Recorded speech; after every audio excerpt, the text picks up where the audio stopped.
Yo, yo, yo, yo, yo, yo, yo, yo, yo.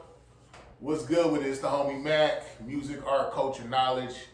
Reporting live from the Dogon. You know what it is. Each one teach one, peace and love.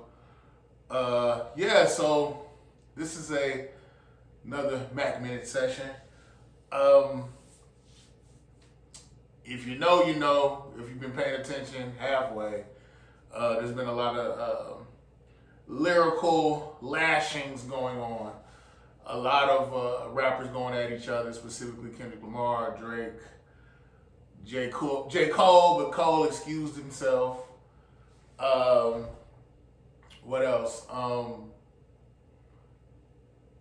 Rick Ross jumped in. A lot of people have been in the fray. More than anything, though, I mean, Drake has been catching the most funk. A lot of people have been coming at Drake pretty much. Drake is the common denominator in all this. But specifically, I want to talk about the song that Kendrick Lamar just dropped in response to Push Ups or Drop and Give Me 50, the song Drake did coming at Kendrick. He went at some other people too, but the meat of it was Kendrick. And even the artwork was even the artwork was reflective of a line that he did about Kendrick. How's he big stepping in size sevens? Something like that. So there was like the sizing of a shoe box of a shoe. The you know how you have the different sizes on the outside of the shoebox. It has a 7. So that was a shot at Kendrick. So the thing is, I guess I'm gonna call this my reaction to Euphoria. So I'm sorry about the extra. I know I'm kind of sound long-winded and convoluted, which interestingly enough is my only critique of Euphoria. Am I biased? No. You can see I have a TDE sticker on my laptop, so I'm not biased in favor of Drake or Kendrick. I know I got the TDE sticker, but still, I think that. I mean, it's Kendrick, so lyrically it's always going to be on point. The man is a very conceptual writer. He's very creative. My thing is sometimes I feel like people start looking for bars inside of bars with Kendrick, and true enough, he can be very complex. I wouldn't say his complexity is on the level of an Elzai or even a Lupe, or dare I say even Absol. But sometimes it's like listening to Kendrick is like hearing people critique Kendrick, especially with this song Euphoria. It's almost like a conspiracy theorist breaking down masonry. Well, Kendrick said this, so it really meant that. So just like how they say about the Mason, he had his hat turned that way, and he made this gesture with his hand, and it meant that. So sometimes I feel like that's synonymous with Kendrick. I feel like people just add layers and layers and layers into the things that he says. And I'm not saying it's unfounded. I mean, he's a complex writer. There are a lot of caveats and bars inside of bars. He plays with words and he plays with concepts. Again, I'm just going to call out some of the bars that stood out to me. Shout out to Complex. I'm pulling this from Complex. Shout out to Complex. I just thought, I don't know. They say the average listener, the average person listens to music on a 3rd grade level. I found that to be true. Just look at the type of music that we consume. And I know some people will say, Mac, you've always been on the lyrical stuff. You know, you write, you're lyrical. How are you critiquing Kendrick for being too long-winded? I just felt like the track was all over the place. As far as the content, the bars, it's Kendrick. It's gonna be there. I guess I just found myself trying to figure out during the track, okay, where is he going with some of this? Again, it's not a bad track. It's a solid track. I think it's a great response. He addressed a lot of things. What else? I like the wordplay. Like there was a line where he said something about dementia and somebody being shaky, but I'm about to park your son. I thought that wordplay. That's wordplay. What else?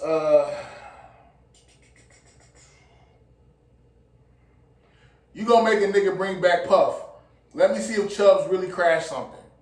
To my understanding, Chubbs is an associate of Drake. And allegedly they said, I guess Puff had caught a fade with Drake and the boy Chubbs intervened or something like that.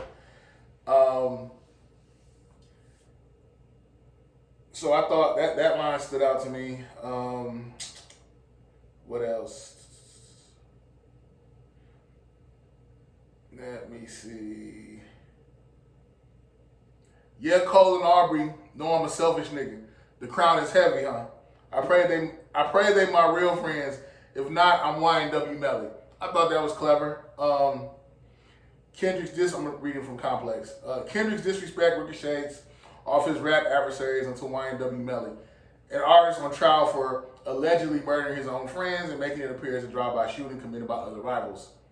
It's a macabre comparison, to say the least. Macabre, okay. Just learned a new word. But yeah, I don't really have any harsh criticism. I think macabre, my fault. That's how the word is pronounced, macabre, and it means morbid or gory or gruesome. Macabre. Hey, we just learned a new word. Thank you, Complex. But yeah, the bars are there. Obviously, it's Kendrick. I'm curious to see. I mean, he addressed a whole lot, and in Kendrick's defense, there was a whole lot that needed to be addressed, and he did address a whole lot. I want to say this song, Euphoria, maybe it felt like it was 4/16s. I don't think it was 4/16 bar sets. And I'm not about to count the bars. Sorry, guys. But the thing that was dope that he at least switched up the beat. Switched up the flow. So I respect that. He was rapping his ass off. Can't deny that. No one in their right mind can deny that. I'm curious to see how will Drake respond to this. What will Drake's rebuttal be? It's in a way though, Kendrick kind of had to. There was so much to address. So I guess I'm kind of double. I don't know. On one end, I do feel like it was long-winded, but at the same time, there was a lot that needed to be addressed. I'm not sure how Drake is gonna respond, because Kendrick said a whole lot about a whole lot. There's a line where he said something about friendly sparring or friendly fade or something like that. That's how I take this. I think sometimes people try to make this deeper than rap with him, and it's not. I like how he said this.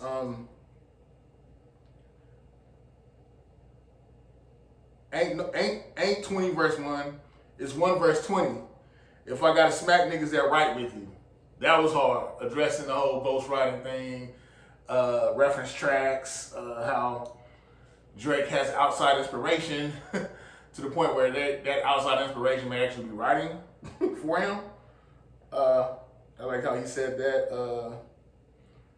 Then he said the Pusha T line. I don't like you popping shit. That shit is at Pharrell. I inherit the beef. Yeah, fuck all that pushing P. Let me see Pusha T. I thought that was dope. Again, the lines. He has lines on top of lines. Sometimes I feel like people are overly. It sounds cool and intelligent, I guess, to be like to look for the triple meanings, the double meanings, whatever. Sometimes I think there's a lot of reaching when it comes to Kendrick's bars. I mean, that's just me.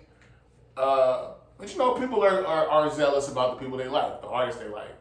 And a lot of times the artists that we like can do no wrong. Kendrick is no different. But yeah, this was a hard rebuttal. The wordplay, the flow. Only thing I don't like is, and ironically I'm wearing an Eminem shirt, but I feel like that's one thing Kendrick got from him. One thing that he borrowed or added to his repertoire is just the fluctuation of his voice, where he sounds like a cartoon character sometimes, and it just gets real goofy sounding sometimes to me. That's just my critique. I've heard some people say that it's almost like he's